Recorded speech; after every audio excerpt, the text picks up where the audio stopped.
Well, hi guys. Welcome back to the Wormery. Welcome back to my channel.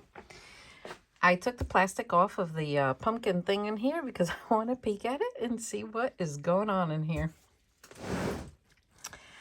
All right.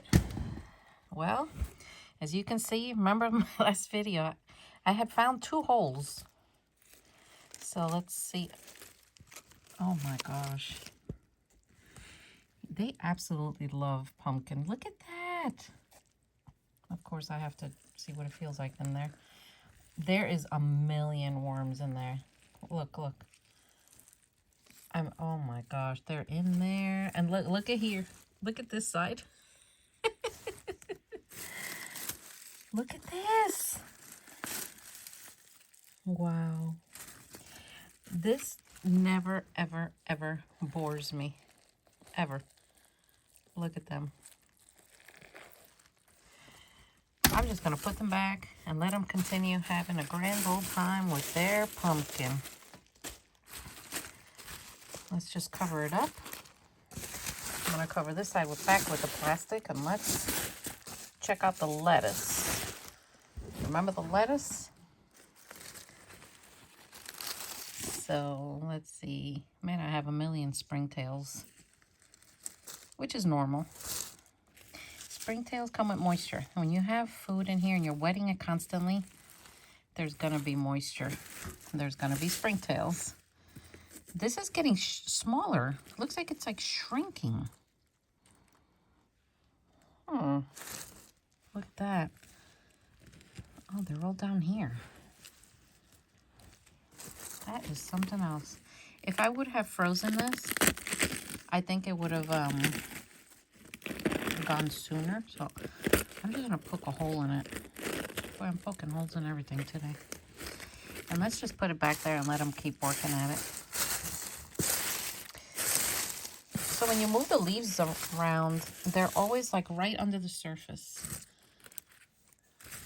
They just absolutely love it. All right, so they're doing okay. This is tub number 1. This is the first tub.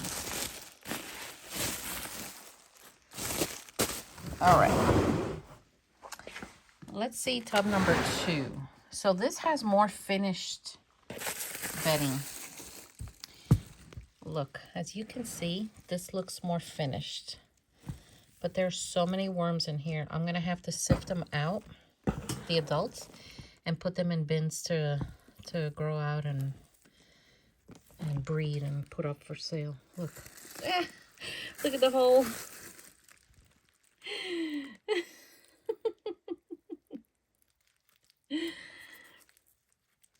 The hole isn't big enough for me to look inside, but at least you can see what they're doing. They're probably all in there like in a giant mass. Look how big this red wiggler is. Guys, that's a big worm. For red wigglers, he is a giant. Yeah, this is definitely getting ready. This is going to have some really nice casting then, a large amount of cocoons.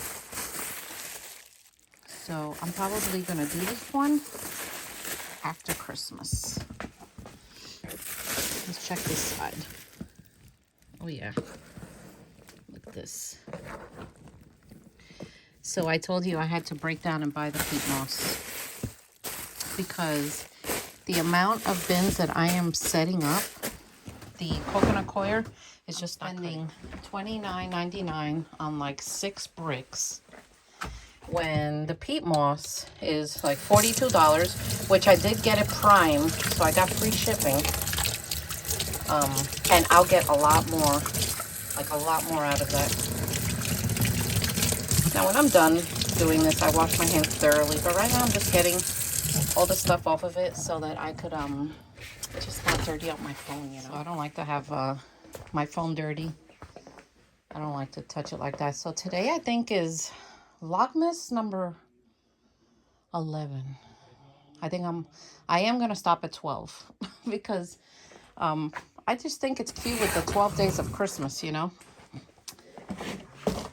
Plus, I don't know, maybe you guys are sick of looking at me.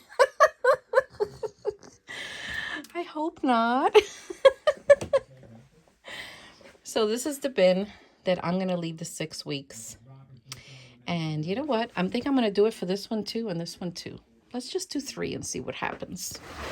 But so far I looked in there and they're just doing the same old thing.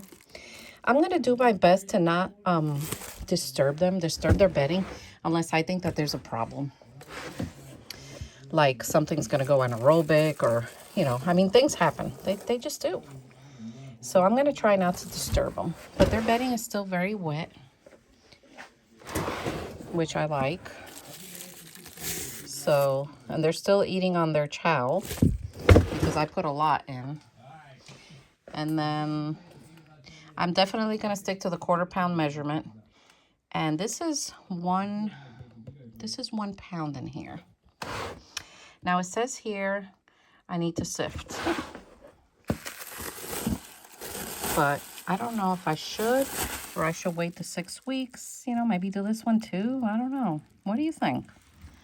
Look at all those worms in here. These guys love the banana. And for some reason, the others are not like digging in the way I'm usually seeing them. I don't know why, but it's their choice whether they want to eat it or not, you know. It's totally up to them. So Samantha from Mimi's Worm had a live today, and I joined in for a little while in between cooking and everything, but I had to leave, and I said that I would come back later, which I started watching. It's not live anymore, obviously, but I started watching it, and then when I'm done doing all my work up down here, I'm gonna go watch the rest. I was cooking. Today's Sunday, so I like to cook for at least today and tomorrow. So I was cooking some chicken and some Italian green beans, and man, if I would have burned that meal, I would have cried. So, and you know, these guys have to be taken care of. So I will return to that. And look at them. They're doing great. They are doing great. So you guys almost ready for Christmas or the holidays if you celebrate them?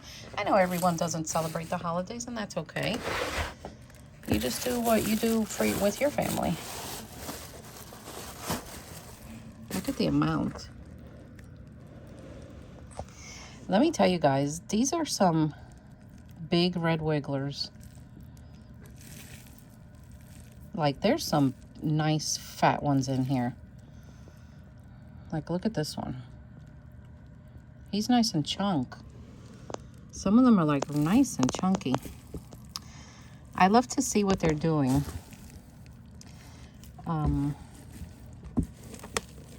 But honestly, when they're breeding like this, I really shouldn't disturb them. But sometimes I just have to look. I can't help it.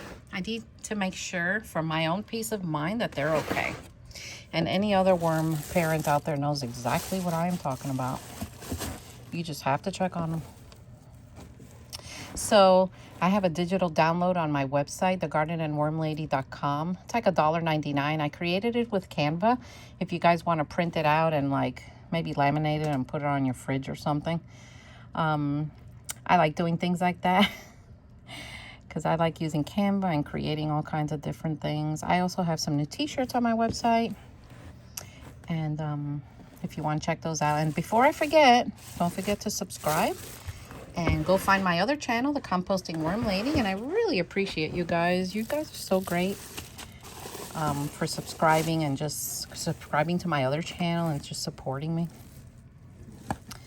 My other channel is going well. The worm towers are starting to move and grow. So I have 3 of them going over there.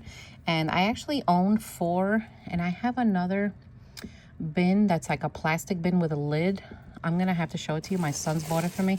That hasn't been in production in a few years, so I might have to bring that one out. And then let's see what kind of worms we're going to put in it. So I'll have to go find it. I think it's in my greenhouse. The room is still looking tidy. So there's my peat moss, and I still have a little bit of that one left. A lot of people, when they're going to set up these bins with peat moss, they sift it. I've done that, but it's a lot of work, and it creates like all this dust in here. So honestly, guys, I haven't been sifting it, and everything's been going well. So if you want to keep sifting, you know, you can. And if you don't, don't. And just see which one like works for you better. This is coconut coir that I had wet, and then it soaked up all the water, and I just started breaking it down. And as you can see, it's like, it's ready for me to use. So some people say, and this is probably true, that these grow out bins to fatten up adult worms and to get them to breed, they function better with peat moss instead of coconut coir. I swear some professional worm farmers swear by that, and if they say it, I believe it. But since I only had peat moss, that's what I used. So now that I have coconut, I'm sorry, since I only had coconut coir, that's what I used. But since I have peat moss again now, we're gonna set some of these up with peat moss, and we're gonna see the difference and see if it's really true, which in my personal experience, I think it is. What the reason is, I have no idea, but it is. So I heard some people and a lot of other videos asking how many African night crawlers would I put in one of these things. For breeding purposes, to get them to multiply, I would only put 50, because they're a larger size worm and they're gonna need the room to reproduce. They just are. Plus with them, instead of making the bedding 3 inches deep, I would make it a little deeper, maybe about 6 inches. Because they're bigger and they're gonna just need the room. But I would only put 50. I would not put more than 50 African night crawlers in one of these things, because honestly, they're not gonna do what you want them to do as far as breeding. They're just not. They're gonna say it's too tight in here, and you know, so trust me with that one, because I have personally done it. I've grown African night crawlers for many years, and that's what I did. And I lost a bunch of mine last year due to the cold. Oh my gosh, it was horrible. But these things happen. So anyway, we're gonna keep track of all these things, and I'm gonna end this one here, and I have to go pack up some orders, and I will see you next time. Take care.